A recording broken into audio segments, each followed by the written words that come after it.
What's up, everybody? Hopefully you guys are doing good as always. This video will go over the most important beginner level chess strategy that you need to know to start being successful in your chess games. Although this is the most basic strategies there are, these are so fundamental that even the best players in the world still follow them in all of their games.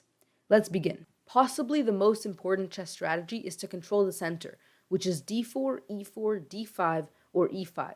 And if you've ever watched chess games, you might have noticed that almost every single first move is e4, which of course controls the d5 square, or d4, which of course controls the e5 center square. And the reason it's important to control the center is that in chess, in 30 moves, you don't know how the game will look. You don't know if you're going to be attacking or defending on the queen side, which is this side of the board, or the king side, which is this side of the board.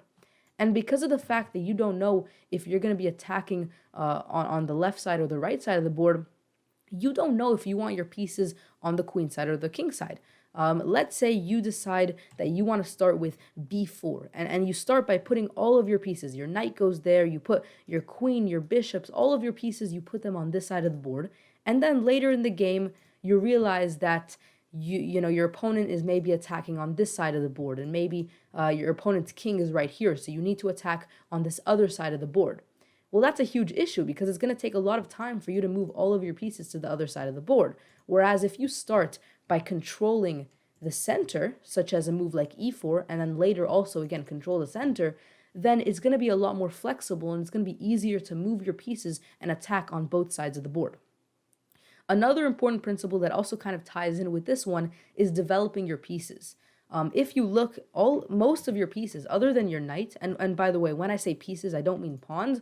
Usually pieces refers to knights, bishops, rooks, queens. So if you look, other than your knights, all of your pieces actually cannot move in the start, right? All of these pieces are blocked by the pawns.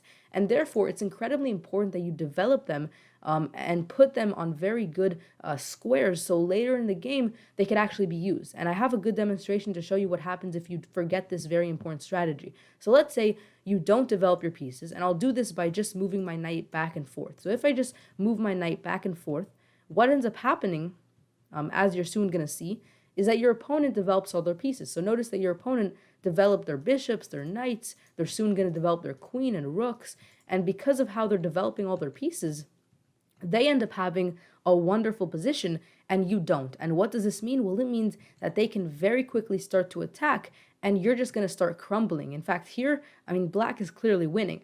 For instance, bishop to g4, if you go to d3 trying to maybe combat the center, it's a little too late because now what happens is that they can just play knight to e5, let's say take, and you have a beautiful position. f3, it seems like you're going to win either the knight or the bishop because you're attacking both. Well, now queen takes the knight on h4, and it comes with check, and there's actually a forced mate here. So the point is, you're in a horrible position, and you're just going to get brutally defeated in this game here. And so it's very important to develop all your pieces. And when you develop your pieces, and this again ties in with the first principle, when you develop your pieces, you need to develop them to squares where they control the center, because again, you want to control the center so later you can be flexible and attack on both sides of the board.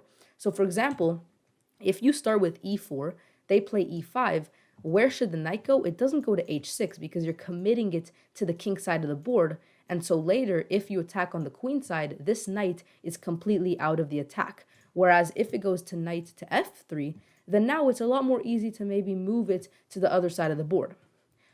Where do your other pieces go? Well, bishop to c4 controls the center. And you'll notice that where do your pieces go? That question doesn't become so difficult to answer once you realize that all your pieces just want to be placed on positions where they control the center. So here, your knight moving to c3, again, controlling the center. Where would well, here you castle, and I'll get to castling in a moment, but where does your bishop go? Okay, let's put it here where it, again, controls the center. So when you're wondering where should I put my pieces, just put them on squares where they control the center, and you should be fine. Now here you could also put your bishop here, pinning your knight. Not each one of your pieces has to control the center, but as a general rule of thumb, it's important to definitely make most of your pieces control the center rather than committing them to one side of the board. Now, another principle that I showed here briefly was castling, which is when you put your knight and you kind of switch it in with your rook. This is an incredibly important thing that you need to do in your chess games. The second that you develop your knight and bishop on the king side, so this knight went here, this bishop went here, the second you do this, you can castle on the king's side. And it's very important to castle because once you castle, this king is very safe. It's sheltered. Oh, it accidentally flipped the board. Let's flip back. It's sheltered by 3 pawns that make it a very safe king here. Whereas if we look at where it was before, you went and you played e4 on the first move because, again, you want to control the center. But what that means is that the king on e1 is less safe because now you've created a lot of weaknesses next to the king, and it's much more open, and it's gonna be much more easy for your opponent to attack. Whereas if you castle, these pawns are much more compact, they're much more close to your king, which makes your king much more safe. So it's very important to castle almost as instantly as you get the opportunity to do so. You can kind of hold off on doing it. For example, here, I mean, you could also go for d3. That's a completely fine move, and you can develop your other pieces, sure. But for the most part, you want to castle, and your opponent's also probably going to castle.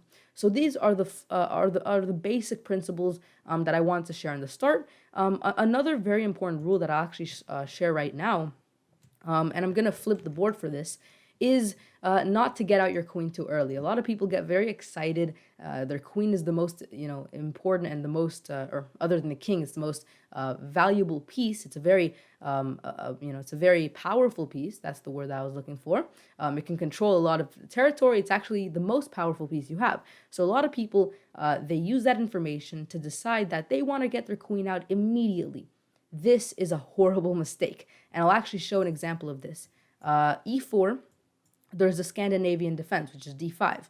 And after the pawn takes, taking with the queen, this is breaking the important strategy and the important principle of not taking your queen out too early. Now, this defense as a whole is not a horrible defense. You just need to know how to play it. But for beginners, I won't recommend playing this because it's breaking a very important principle. And why is it bad to take out your queen? Well, although it is the most powerful piece, that also makes it the most vulnerable piece because now, after knight to c3, you can't afford to lose the queen, so you have to move it back. You have to move it somewhere. And what this means is that you allow your opponent to develop their pieces, whereas you have just wasted a move, right? If we look at what happened, you moved out your queen and immediately moved it back while your opponent managed to develop a piece. And so you're losing time, which is called tempo in chess. You're losing tempo here. And that is why taking out your queen is a huge mistake. It's very vulnerable. Your opponent can attack it very easily, which allows them to develop their pieces while you are stuck with having to, move your queen over and over again. And in general, you never want to move a piece over and over again. If we flip the board again and we go back, here I moved my knight over and over again, and look at where that led me. So the more you move the same piece in the opening, the more you give your opponent the ability to move different pieces and get a position where they have a lot of material they can use to attack, where, of course, you don't, and that can lead to a very nasty attack that they can do, and an attack that you cannot defend. So this was, for the most part, the very basic and important strategies that you need to know to just go ahead and start playing chess. If you guys have other strategies that you guys know of that I didn't mention here, leave them in the comments below. So if you guys want some more strategies, hopefully in the comments there will be some provided. If you have any questions, I'd be happy to help you in the comments below. I'm here to help, so definitely go ahead and ask any questions you have. Thank you guys so much for watching. Subscribe for more content like this, and I'll see you guys next time. Peace out.